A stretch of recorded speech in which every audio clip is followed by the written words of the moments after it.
Okay dear students, मैं आपका पवन विजय PV sir आज फिर आया हूँ आपके बीच में। आज हम बात करेंगे एक्सपेरिमेंट नंबर 415, जिसमें हम refractive index of a glass slab using a travelling microscope, yes travelling microscope की हेल्प से हम किसी ग्लास स्लैब के रिफ्रैक्टिव इंडेक्स को कैलकुलेट करेंगे और समझेंगे किस तरह से कैलकुलेट किया जाता है, क्या प्रोसीजर है, पूरा डिटेल में आपको बताने वाला हूँ विद एक्सपेरिमेंट। हम परफॉर्म करेंगे एक्सपेरिमेंट और डिटेल में सारी बात करेंगे। तो आइए स्टार्ट करते हैं टॉपिक। सबसे पहली बात, travelling microscope, it is a compound microscope. Basically travelling microscope is what, it is a compound microscope fitted vertically on a vertical scale, मतलब वर्टिकल स्केल पे फिट होता है। It can be moved up and down move कर सकता है जो आपका compound microscope है। It consist of vernier scale moving along the main scale. यहाँ पर एक वर्नियर स्केल भी होता है जो मेन स्केल के साथ होता है, ताकि आपकी जो एक्सपेरिमेंट है उसकी एक्यूरेसी ज़्यादा आ पाए। The reading is taken by combining the main scale and vernier scale reading. Basically आपको रीडिंग जो लेनी है वो कंबाइंड स्केल, मेन स्केल और वर्नियर स्केल दोनों के साथ लेनी होगी। बेसिकली मैं आपको बता दूं, यहाँ पर जो रीडिंग लेने के लिए आप रीडिंग के लिए फॉर्मूला यूज़ करते हैं। जनरली रीडिंग के लिए फॉर्मूला होता है, जब आप किसी इंस्ट्रूमेंट को यूज़ करते हैं तो रीडिंग का फॉर्मूला होता है वर्नियर स्केल के लिए main scale reading plus vernier scale division VSD into least count. इसको क्या करेंगे, लीस्ट काउंट से मल्टीप्लाई कर देंगे। लीस्ट काउंट क्या होता है नहीं पता, किस तरह से कैलकुलेट करते हैं, पूरा डिटेल में आपको बताने वाला हूँ, कोई टेंशन नहीं है। तो रीडिंग जो आप लिखेंगे main scale reading plus vernier scale division into least count, इस तरह से रीडिंग हम कैलकुलेट करेंगे। पूरा डिटेल डिस्कस करेंगे, एक एक स्टेप में आपको बताने वाला हूँ। इसके बाद नेक्स्ट ऑब्जेक्टिव क्या है, ऑब्जेक्टिव वही कि जैसा कि हम ग्लास स्लिप का हमें क्या फाइंड आउट करना है, रिफ्रैक्टिव इंडेक्स फाइंड आउट करना है किसी भी ग्लास स्लिप का। अप्रेटिस इसके लिए रिक्वायर्ड क्या है, मार्कर रिक्वायर्ड है या पेन रिक्वायर्ड है, ग्लास स्लैब, ट्रैवलिंग माइक्रोस्कोप और lycopodium powder etcetera. Theory and principle for determination, इसकी थ्योरी एंड प्रिंसिपल क्या है कि जो रिफ्रैक्टिव इंडेक्स हम अपरेंट डेप्थ कैलकुलेट करते हैं, बेसिकली बहुत ही बेसिक सा रिलेशन आप सब लोग जानते हैं, N2 upon N1 is equal to D dash upon D। आपने डेफिनेटली ये रे ऑप्टिक्स में पढ़ा होगा। रे ऑप्टिक्स में बेसिकली जब भी हम किसी ग्लास स्लैब से कैलकुलेट करते हैं कि ग्लास स्लैब पर रिफ्रैक्टिव इंडेक्स क्या होगा, रिफ्रैक्टिव इंडेक्स हमें गिवन होता है D डैश D हमें फाइंड आउट करना होता है। तो ये बहुत ही बेसिक सा फॉर्मूला होता है, जिसमें N2 जो रिफ्रैक्टिव इंडेक्स होता है वो ऑब्जर्वर के मीडियम का रिफ्रैक्टिव इंडेक्स होता है, और N1 दूसरे मीडियम का रिफ्रैक्टिव इंडेक्स जिसके आप कैलकुलेट करना चाह रहे हैं। D dash is the apparent depth and D is the real depth. और ध्यान रहे सारी जो डिस्टेंस D डैश और D डैश कैलकुलेट की जाती है ये सरफेस से कैलकुलेट की जाती है। ठीक, तो इसके बारे में जो हम सॉल्व करेंगे, तो यहाँ पर जो रीडिंग होगी उस रीडिंग के लिए आपको ये फॉर्मूला यूज़ करना होगा, mu is equal to R3 minus R1, mu is equal to R3 minus R1 upon R3 minus R2। Basically आप समझे कि आप जो रीडिंग ले रहे हैं उनको R1 R2 R3 ले रहे हैं। क्या बोल रहे हैं, रीडिंग्स को R1 R2 R3। बेसिकली जब भी आपको किसी ग्लास स्लैब का रिफ्रैक्टिव इंडेक्स ट्रैवलिंग माइक्रोस्कोप की हेल्प से कैलकुलेट करना होता है, तो यहाँ पर आपको बेसिकली ये जो कैलकुलेट करनी होती है रीडिंग्स R1 R2 R3। अब मैं आपको बता दूं R1 R2 R3 रीडिंग्स क्या है, यहाँ पर बहुत ही बेसिक सी बात आप समझिए। आप यहाँ पर बेसिकली तीन तरह से रीडिंग लेंगे। सबसे पहले एक पॉइंट ऑब्जेक्ट या फिर एक क्रॉस आप मार्क करेंगे, सिंपल उसको टेबल पे पेपर को रखेंगे और उस क्रॉस का जो पॉइंट है उसको फोकस करेंगे माइक्रोस्कोप की हेल्प से, एक रीडिंग वो लेंगे। दूसरी रीडिंग लेंगे ग्लास स्लैब की हेल्प से, मतलब इस पॉइंट के ऊपर आप क्या रख देंगे, ग्लास स्लैब को रख देंगे। फिर अगेन माइक्रोस्कोप को फोकस करेंगे, वो सेकेंड रीडिंग होगी जिसे अपन R2 बोलेंगे।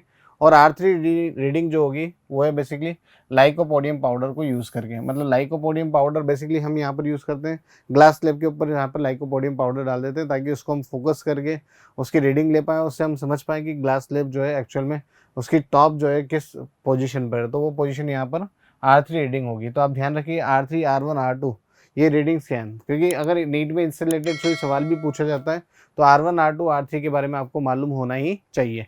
तो R1 इज वॉट, दोबारा से रिपीट करा देता हूँ, R1 is what, R1 sir किसी पॉइंट जो हम मार्क करेंगे उसको फोकस करेंगे उसकी रीडिंग है। R2 ग्लास स्लैब जब इसके ऊपर रखेंगे पॉइंट के ऊपर, तो ये पॉइंट कितना ऊपर शिफ्ट होता हुआ दिखाई दे रहा है वो R2 रीडिंग होगी। और R3 रीडिंग होगी जो लाइकोपोडियम पाउडर हम ग्लास स्लैब के ऊपर डाल के उसकी रीडिंग लेंगे, वो R3 होगी। धीरे धीरे आपको सारी बातें समझ में आएगी, प्रैक्टिकली सब बाद में आपको करके दिखाने वाला हूँ, ठीक है, इसलिए परेशान नहीं होना। बस अभी ये याद रखें कि ये फॉर्मूला यहाँ पर यूज़ होने वाला है। और बात करें अब रीडिंग की, जो मैं बात कर रहा था उसको और क्लियरली मैं आपको समझाता हूँ रीडिंग किस तरह से डायग्राम के थ्रू। जो ये आप देख पा रहे हैं ये बेसिकली आई पीस है। बेसिकली यहाँ पर कंपाउंड माइक्रोस्कोप यूज़ हो रहा है, आप समझ पा रहे हैं। तो कंपाउंड माइक्रोस्कोप को हम ऊपर या नीचे शिफ्ट कर सकते हैं, स्केल है साइड में, अभी आप प्रैक्टिकली इसको देखेंगे भी। तो अब ये जो रीडिंग होगी, जैसे कि मैंने यहाँ पर पॉइंट मार्क किया, कोई पॉइंट मार्क किया और इस कंपाउंड माइक्रोस्कोप से इस पॉइंट को फोकस किया, जब इस पॉइंट की हमें बिल्कुल ही अच्छी इमेज मिलेगी, मतलब जब ब्राइट इमेज मिलेगी, ब्लर नहीं होगी इमेज और फोकस हो जाएगी, तो वो पॉइंट, ये वाले डिस्टेंस हम R1 कैलकुलेट करेंगे। फिर जब इस पॉइंट ऑब्जेक्ट के ऊपर हम क्या रखेंगे, एक ग्लास स्लैब रखेंगे। क्या रखेंगे? Glass slab. उस ग्लास स्लैब की थिकनेस कुछ होगी, ठीक है। उस ग्लास स्लैब को रखने पर जो इस पॉइंट ऑब्जेक्ट, ये पॉइंट के ऑब्जेक्ट कुछ ऊपर उठा हुआ दिखाई देगा। यस, ऑब्वियसली कुछ ऊपर उठा हुआ दिखाई देगा, तो वो जो रीडिंग होगी इस पॉइंट ऑब्जेक्ट की, वो होगी R2। जो इस ऑब्जेक्ट की इमेज ये बन रही है, ऊपर से देखने पर थोड़ा ऊपर उठा हुआ दिखाई दे रहा है, तो ये रीडिंग R2 होगी।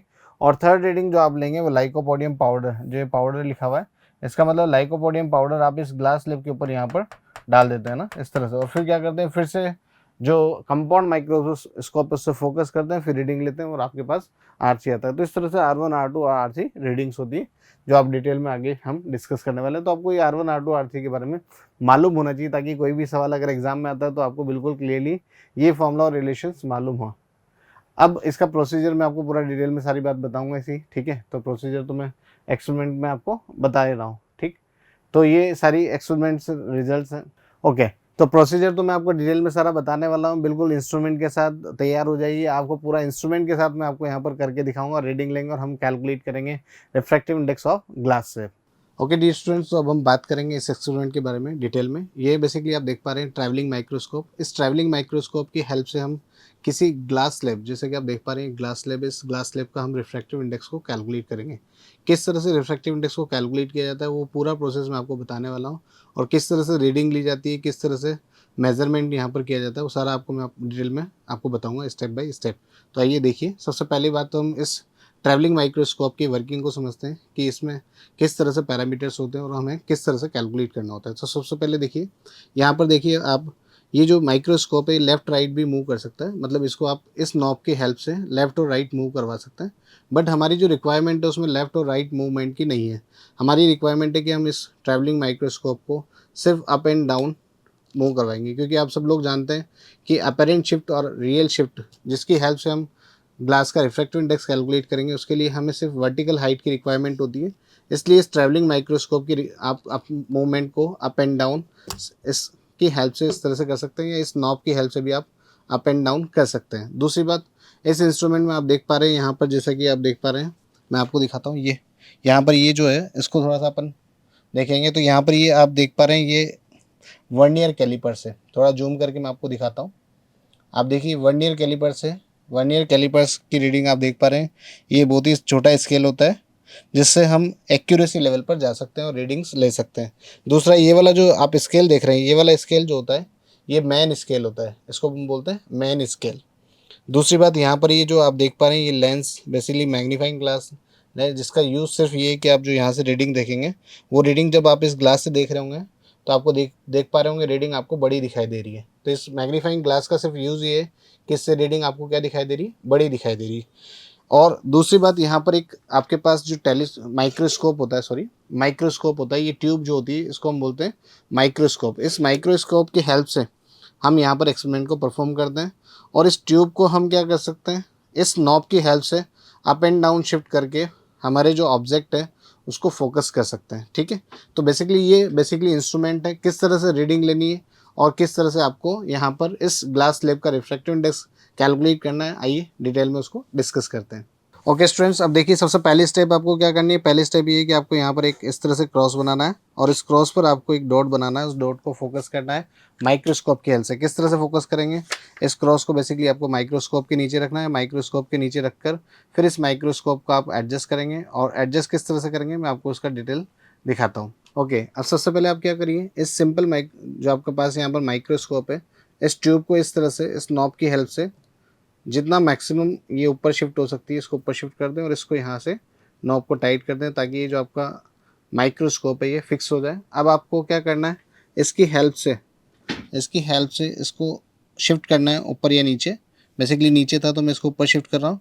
ऊपर शिफ्ट करके इसको तब तक ऊपर शिफ्ट करना है जब तक कि वो पॉइंट जो है फोकस नहीं हो जाए। बेसिकली जैसे ही पॉइंट आपका फोकस हो जाता है आपको रुक जाना है। जैसे कि मैं आपको यहाँ पर दिखा सकता हूँ कि ये पॉइंट यहाँ पर फोकस हो चुका है, तो फोकस होकर पॉइंट्स मैं आपको दिखाता हूँ। ओके स्टूडेंट्स, अब रीडिंग की बात करें। रीडिंग से पहले आपको ये समझना होगा कि यहाँ पर लीस्ट काउंट क्या है। वर्नियर स्केल जो है यहाँ पर हम यूज़ कर रहे हैं एक्यूरेसी के लिए, उसका लीस्ट काउंट निकालना है। तो सबसे पहले एक बात समझिए कि यहाँ पर लीस्ट काउंट जो है, लीस्ट काउंट कैसे कैलकुलेट करना है। तो यहाँ पर लीस्ट काउंट कैलकुलेट करने के लिए आप फॉर्मूला याद रख सकते हैं, length of 1 MSD, length of 1 MSD upon number of divisions, number of divisions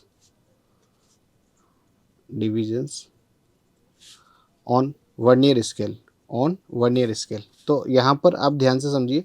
अब मैं आपको इंस्ट्रूमेंट में दिखाता हूँ। देखिए इंस्ट्रूमेंट को देखिए कि यहाँ पर जैसा कि आप इंस्ट्रूमेंट देख पा रहे हैं, तो इस इंस्ट्रूमेंट में जो मेन स्केल है, इस मेन स्केल पर जो डिविजन्स हैं वो डिवीजन किस तरह से किए हुए हैं। तो मेन स्केल में आप देख पा रहे हैं ये यहाँ पर जो है 15 और ये 14 है। तो 15 और 14 के बीच में, 15 और 14 में जो टोटल डिविजन्स है आप ध्यान से समझिए। तो 15 और 14 में जनरली जो अपना मीटर स्केल होता है, जो सेंटीमीटर स्केल होता है, उसमें 10 डिवीजन होते हैं।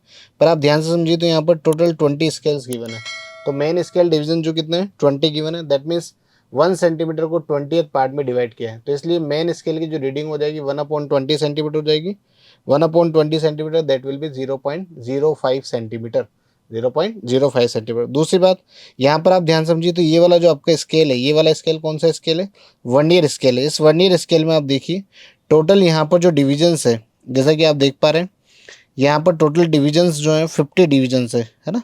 यहाँ पर आप ध्यान से समझिए, तो ये यहाँ से डिवीजन स्टार्ट है और ये लास्ट वाला डिवीजन, ये टोटल ये डिवीजन जो छोटे छोटे डिवीजन आप देख रहे हैं ये टोटल 50 डिवीजन है। तो वर्नियर स्केल डिवीजन कितने हैं यहाँ पर, 50। तो आइए अब मैं आपको लीस्ट काउंट बताता हूँ। देखिए तो देखिए लीस्ट काउंट निकालना है। 1 लेंथ ऑफ 1 MSD, हमने देखा 1 MSD में कितने डिवीजन है, 20 डिवीजन है। तो ये होगा 0.05 सेंटीमीटर।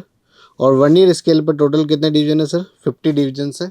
तो इसको सॉल्व करेंगे तो लीस्ट काउंट जो आ रहा है 0.01 सेंटीमीटर। ये इस जो वर्नियर स्केल इसका लीस्ट काउंट है। अब लीस्ट काउंट की बात हमने की, अब बात करते हैं रीडिंग की। जो हमने सबसे पहले पॉइंट फोकस किया हुआ है, जैसे कि इस पॉइंट की हम बात करें, ये पॉइंट जो मैंने इस माइक्रोस्कोप की हेल्प से फोकस किया है, इसकी रीडिंग को समझते हैं। आइए किस तरह से रीडिंग लेते हैं। देखिए सबसे पहले आपको क्या देखना है, इस वर्नियर स्केल का जो जीरो है, इस वर्नियर स्केल का जीरो मेन स्केल के कौन से डिवीजन से कोइंसाइड कर रहा है, ये आपको देखना है। आप नॉर्मली देख सकते हैं कि मेन स्केल का जो 2.4 है इसके जीरो से कोइंसाइड कर रहा है, इसलिए यहाँ पर जो मेन स्केल रीडिंग होगी वो होगी 2.4। आप चाहें तो मैग्नीफाइंग ग्लास की हेल्प से देख सकते हैं। मैग्नीफाइंग ग्लास की हेल्प से आप देख पा रहे हैं कि ये इस वर्नियर स्केल का जीरो मेन स्केल के 2.4 के साथ कोइंसाइड कर रहा है। तो यहाँ पर मेन स्केल की जो रीडिंग है वो क्या है, 2.4। तो मेन स्केल रीडिंग इज 2.4। मैं यहाँ पर लिख लेता हूँ। सबसे पहले मेन स्केल रीडिंग, मतलब जो आपको रीडिंग लिखनी है उस रीडिंग को इस तरह से लिखना है, main scale reading MSR plus vernier scale division into least count. ये रीडिंग लिखने का तरीका होता है इंस्ट्रूमेंट की हेल्प से। जब भी हम एक्यूरेसी के साथ रीडिंग ले रहे होते हैं तो main scale reading plus vernier scale division into least count. तो मेन स्केल रीडिंग यहाँ पर जो है 2.4 आई, और इस रीडिंग को मैं बोल देता हूँ से R1, क्योंकि ये फर्स्ट रीडिंग में ले रहा हूँ जिसमें बिना किसी ग्लास स्लैब की हेल्प से मैं ले रहा हूँ, plus VSD vernier scale division. अब मैं आपको दिखाऊंगा वर्नियर स्केल डिवीजन कितने होंगे। तो वर्नियर स्केल डिवीजन को देखते हैं। आइए अब आपको वर्नियर स्केल डिवीजन किस तरह से चेक करना होता है। वर्नियर स्केल डिवीजन इस तरह से चेक करना होता है कि जो मेन स्केल की जो डिविजन्स है और वर्नियर स्केल की जो डिविजन्स है, आप देखिए ये आपस में एक दूसरे के सामने है। तो आपको ये देखना होता है कि वर्नियर स्केल का कौन सा डिवीजन मेन स्केल डिवीजन के साथ कोइंसाइड कर रहा है। जो पर्टिकुलर डिवीजन, जो particular number of division vernier scale का मेन स्केल के साथ कोइंसाइड करता है वो आपका वर्नियर स्केल डिवीजन होगा, जो रीडिंग के लिए आपको समझना है। तो आप ध्यान से समझिए। तो यहाँ पर आप देखेंगे 0 से स्टार्ट हो रहा है, तो यहाँ पर कोई भी डिवीजन मेन स्केल डिवीजन के साथ कोइंसाइड नहीं कर रहा। पर आप ध्यान से समझिए, तो यहाँ पर आप जब 45 वाले डिवीजन पर आएंगे तो ये 45 वाला डिवीजन मेन स्केल डिवीजन के साथ कोइंसाइड कर रहा है। मैं इसको आपको इस सिंपल मैग्नीफाइंग ग्लास की हेल्प से दिखाता हूँ। तो आप देख पा रहे हैं सिंपल मैग्नीफाइंग ग्लास की हेल्प से कि किस तरह से जो 45th डिवीजन है वो कोइंसाइड कर रहा है किससे, मेन स्केल से। तो बेसिकली अब आप समझ पा रहे हैं कि ये 45 जो डिवीजन है पर्टिकुलर, ये कोइंसाइड कर रहा है मेन स्केल के डिवीजन से। तो वर्नियर स्केल की जो रीडिंग होगी क्या होगी, 45 होगी। तो अब मैं ये रीडिंग को यहाँ पर लिख देता हूँ। देखिए तो यहाँ पर मैंने इस रीडिंग को लिख दिया 45 वर्नियर स्केल डिवीजन कोइंसाइड कर रहे हैं। लीस्ट काउंट में निकाल चुका हूँ 0.001। तो आप इसको जब सॉल्व करेंगे तो ये आएगा 2.445 सेंटीमीटर। तो ये आपकी रीडिंग 1 होगी, जिसमें मैंने कोई ग्लास स्लैब यूज़ नहीं किया या कोई दूसरा एपरेटस यूज़ नहीं किया, सिंपल एक पॉइंट की रीडिंग ली जो 2.445 सेंटीमीटर आई। अब हम लेंगे सेकेंड रीडिंग। ओके स्टूडेंट्स, अब हम बात करेंगे यहाँ पर दूसरी रीडिंग की। जो दूसरी रीडिंग हमें लेनी है with the help of glass slab. मतलब आप सब लोग समझते हैं कि जब हम ग्लास स्लैब को यूज़ करते हैं तो ग्लास स्लैब को यूज़ करने से कोई भी ऑब्जेक्ट जो है वो क्या होता है, आपको कुछ ऊपर उठा हुआ दिखाई देता है, दैट मीन्स वो शिफ्ट हो जाता है। तो बेसिकली आज हम प्रैक्टिकली इस बात को समझेंगे कि ग्लास स्लैब की वजह से यहाँ पर शिफ्ट आया, और वो क्या शिफ्ट आया जिसकी हम बात करेंगे। तो सिंपली आपको कुछ नहीं करना, जो आपके पास पेपर पहले से रखा हुआ है, जो पॉइंट आपने पहले फोकस किया है माइक्रोस्कोप की हेल्प से, इस माइक्रोस्कोप की नॉब को या इस माइक्रोस्कोप को आपको कुछ छेड़ना नहीं है। बस अब आपको क्या करना है, सिंपली इस ग्लास स्लैब को यहाँ पर प्लेस करना है। देखिए, ध्यान से देखिए, इस पोजीशन पर आपको इसको प्लेस कर देना है, और प्लेस करके फिर से एक बार फिर से रीडिंग लेनी है। और रीडिंग कैसे लेनी है, आपको क्या करना है, फिर से फोकस करना है उस डॉट को जो आपने पेन से मार्क किया था। डॉट्स पेन से मार्क किया, बस इसको क्या करना है, अप एंड डाउन शिफ्ट करना है। ऑब्वियसली किधर शिफ्ट करेंगे, ऊपर की तरफ शिफ्ट करेंगे, नीचे की तरफ शिफ्ट करने का सवाल ही नहीं है, क्योंकि हमें पता है सर कोई भी ऑब्जेक्ट हमें ऊपर उठा हुआ दिखाई देता है, इसलिए हम माइक्रोस्कोप को किधर शिफ्ट करेंगे, ऊपर, ताकि वो फिर से क्या हो पाए, फोकस हो पाए। तो मैं यहाँ पर फिर से उसको फोकस करने की कोशिश करता हूँ और इस माइक्रोस्कोप को ऊपर की तरफ शिफ्ट करता हूँ, और इसकी रीडिंग मैं आपको कैलकुलेट करके दिखाता हूँ। ठीक है, तो किस पोजीशन पर ये फोकस हो पा रहा है वो मैं आपको चेक करके बताता हूँ। ओके, तो अब देखिए, आप यहाँ पर जो रीडिंग है आप देख पा रहे हैं, जो मेन स्केल का 3.1 है, बेसिकली कोइंसाइड कर रहा है किससे, वर्नियर स्केल के 0 से। तो मेन स्केल रीडिंग जो हो जाएगी यहाँ पर वो 3.1 हो जाएगी। जबकि अगर बात करें वर्नियर स्केल डिवीजन की, तो आप देखिए वर्नियर स्केल डिवीजन पर ये 10 डिवीजन कोइंसाइड कर रहा है मेन स्केल से। आप चाहे तो इसके मैग्नीफाइंग ग्लास की हेल्प से देख सकते हैं कि जो 10 डिवीजन्स हैं, बेसिकली 10 डिवीजन कोइंसाइड कर रहा है किससे, आपका मेन स्केल से।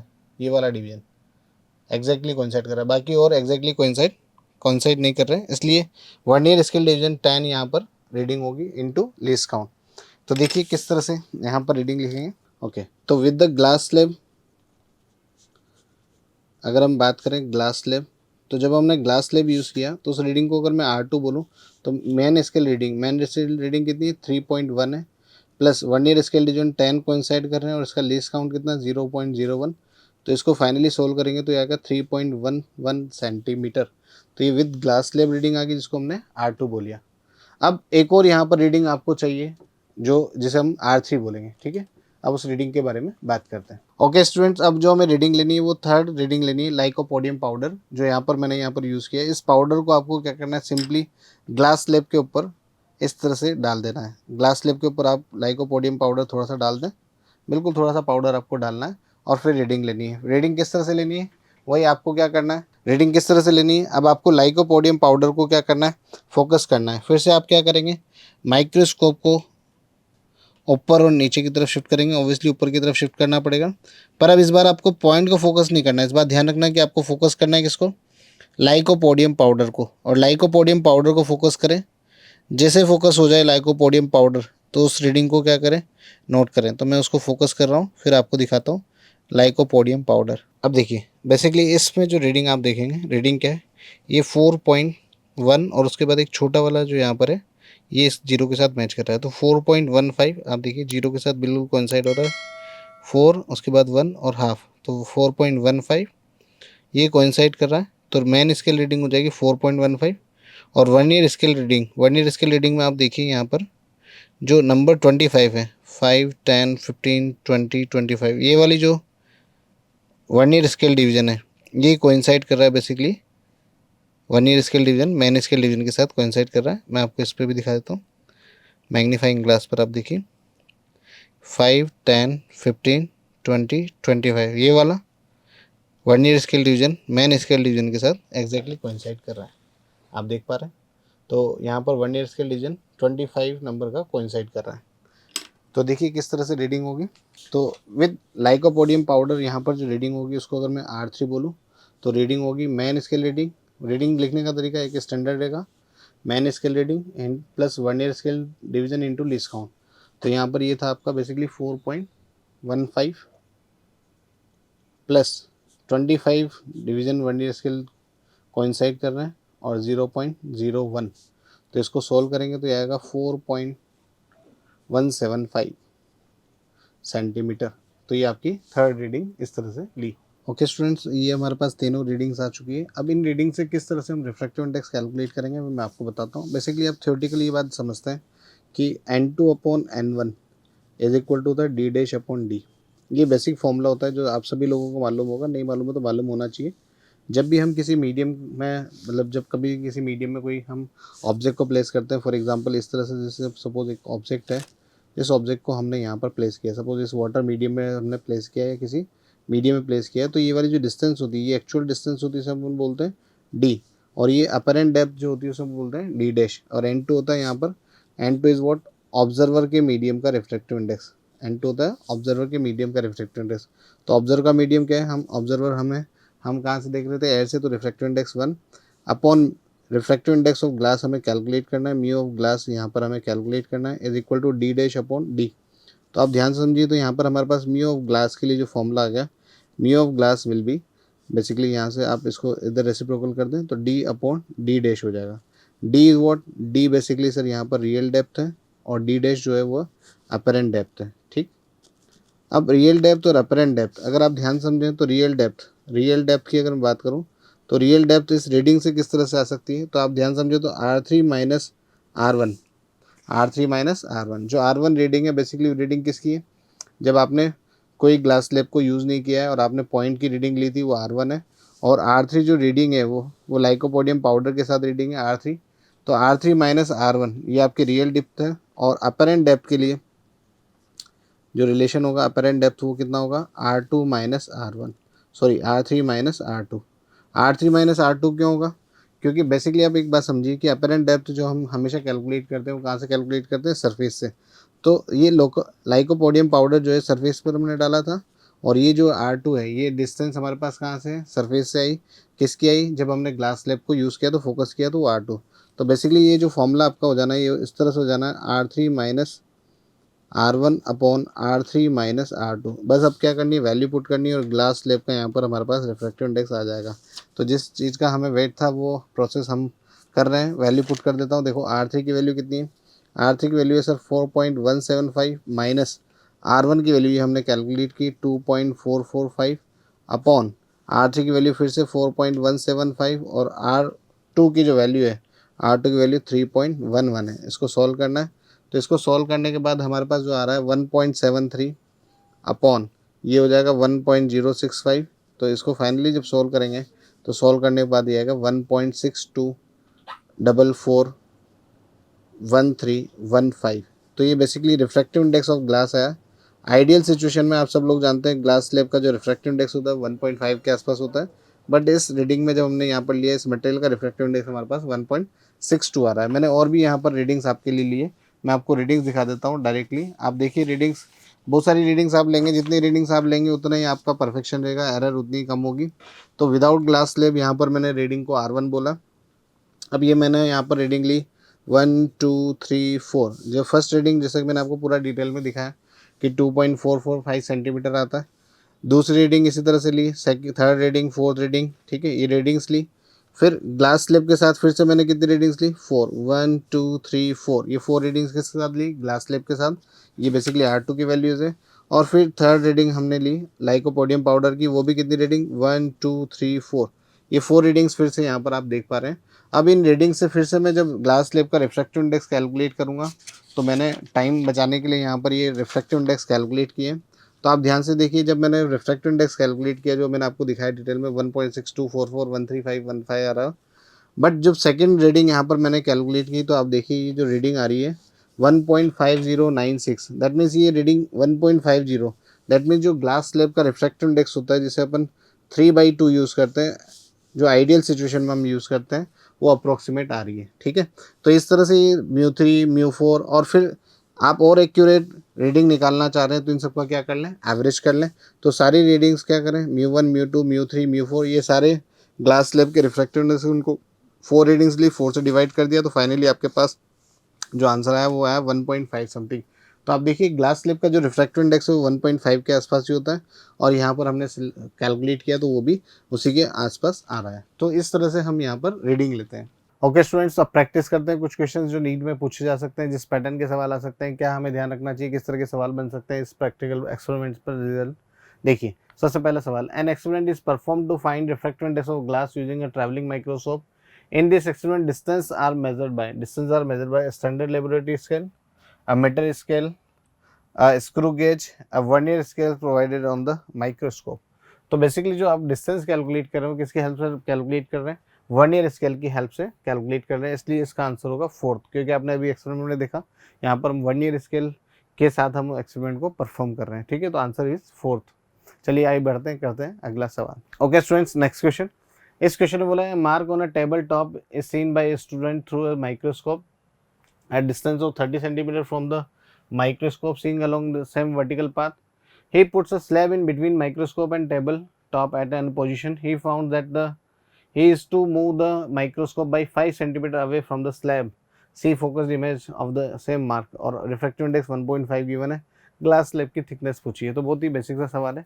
आप ध्यान समझिए सवाल क्या कहना चाह रहा है, मैं आपको सवाल को समझाता हूँ कि बेसिकली सपोज कोई पॉइंट मार्क यहाँ पर है, पॉइंट मार्क है, उसके ऊपर एक ग्लास स्लैब रखा है। मैं मान लेता हूँ उस ग्लास स्लैब की थिकनेस कुछ होगी टी बोल देता हूँ। तो आपको जो गिवन है, पहली बार मैं आपको बोला कि 30 सेंटीमीटर फोकस किया तो पॉइंट दिखा विदाउट ग्लास स्लैब, और जब ग्लास स्लैब यूज़ किया तो 5 सेंटीमीटर इसको माइक्रोस्कोप को ऊपर की तरफ शिफ्ट करना पड़ा। मतलब जो है माइक्रोस्कोप से जिससे आप देख रहे हैं ऊपर से पॉइंट ऑब्जेक्ट को, तो पहले 30 सेंटीमीटर, दैट मीन्स R1 जो रीडिंग है, क्या R1 रीडिंग 30 सेंटीमीटर है? Yes cent. और क्या R2 जो रीडिंग है, R2 reading is with glass slab होती है, जो कितनी गिवन है सर? ये गिवन है 5 सेंटीमीटर ऊपर, मतलब 25 सेंटीमीटर होगी। डेफिनेटली ये बात समझने वाली है कि 5 सेंटीमीटर ऊपर उठा तो 30 से कितना रह गया? 25। ठीक, अब हमें थिकनेस फाइंड आउट करनी है, तो थिकनेस टी मान लिया, तो उसकी रीडिंग जो है R3 बोल दो, तो टी हमें फाइंड आउट करना है, R3 टी हमें फाइंड आउट करना है, तो वैल्यू पुट कर दें।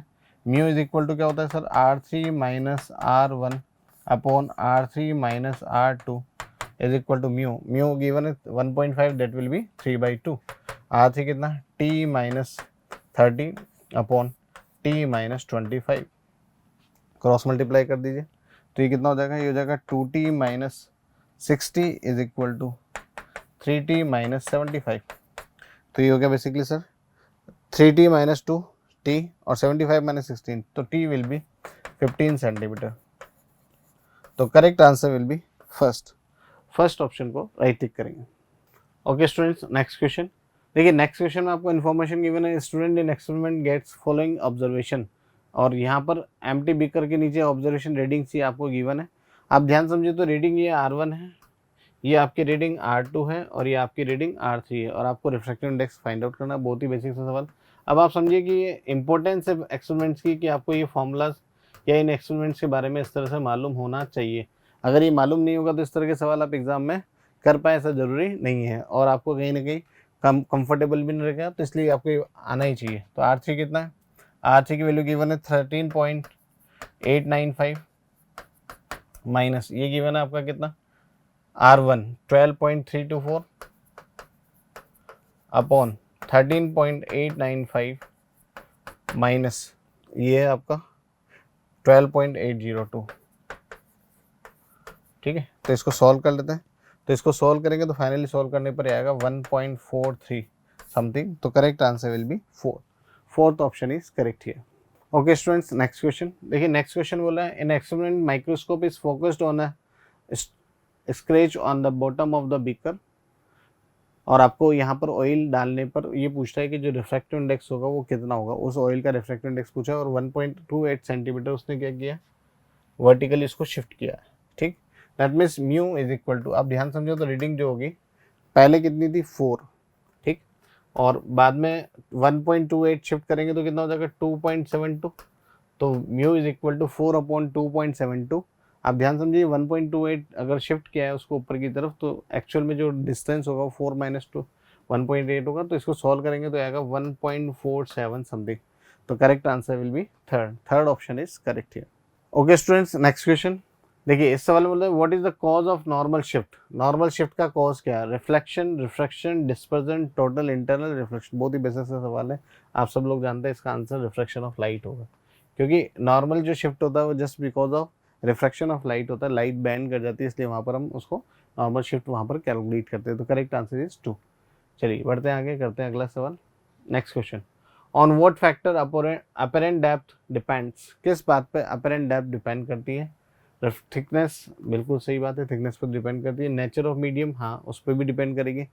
Colour of light, colour of light पर भी, इसलिए इस सवाल का आंसर होता है all of the above, all of the above is the correct answer.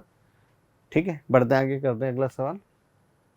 Next question, देखिए एक बार क्वेश्चन को ट्राई कीजिए, पढ़िए। आप देखिए जैसे सवाल को पढ़ेंगे थोड़ा सा आप समझ पाएंगे, और आपने इस एक्सपेरिमेंट को पूरा देखा है तो आप इस सवाल को सही से कर पाएंगे और आप समझेंगे कि ये सवाल आसान है। बट जिसने नहीं देखा उसके लिए सवाल क्या होगा, बहुत टफ होने वाला है। ओके, आपने ट्राई किया होगा। देखो सवाल में बोला है travelling microscope is focused on the mark on a piece of paper and scale is reading A, मतलब जो R1 रीडिंग है वो कितनी गिवन है सर? ए गिवन है। आगे बढ़ते हैं। A rectangular block of glass placed on the paper and the microscope is raised and focus the mark on the paper. The microscope reading is B. That means R2 कितना given है sir? Capital B given है। A layer of lycopodium powder is sprinted on the block of the glass. The reading now is C. That means R3 जो है वो कितना है sir? C है। आपको म्यू पूछा तो आप जानते हैं म्यू इज इक्वल टू क्या होता है? म्यू इज इक्वल टू होता है sir R3 minus R1 upon R3 minus R2। ये वही फॉर्मूला जो मैंने सबसे पहले आपको बताया। इस एक्सपेरिमेंट में ये फॉर्मूला इंपॉर्टेंट है, आपको याद होना चाहिए। और R3 R1 R2 क्या था ये भी याद होना चाहिए। R3 की value C minus A upon C minus B। तो correct answer will B option number 2। Second option is correct here. Alright, तो ये था आपका पूरा एक्सपेरिमेंट जिसमें हमने डिस्कस किया किसी ग्लास स्लेब का रिफ्रैक्टिव इंडेक्स किस तरह से कैलकुलेट करते हैं और किस तरह के सवाल एग्जाम में यहाँ पर पूछे जा सकते हैं, उससे रिलेटेड आपको क्या क्या बातें याद होनी चाहिए। आशा करता हूँ आपके लिए ये सेशन बेनिफिशियल रहा होगा, आपने सब बातों को ध्यान से समझा होगा, और इसी तरह से बने रहिए मोशन के नीट चैनल के साथ। थैंक्स, लाइक एंड सब्सक्राइब करना ना भूलें।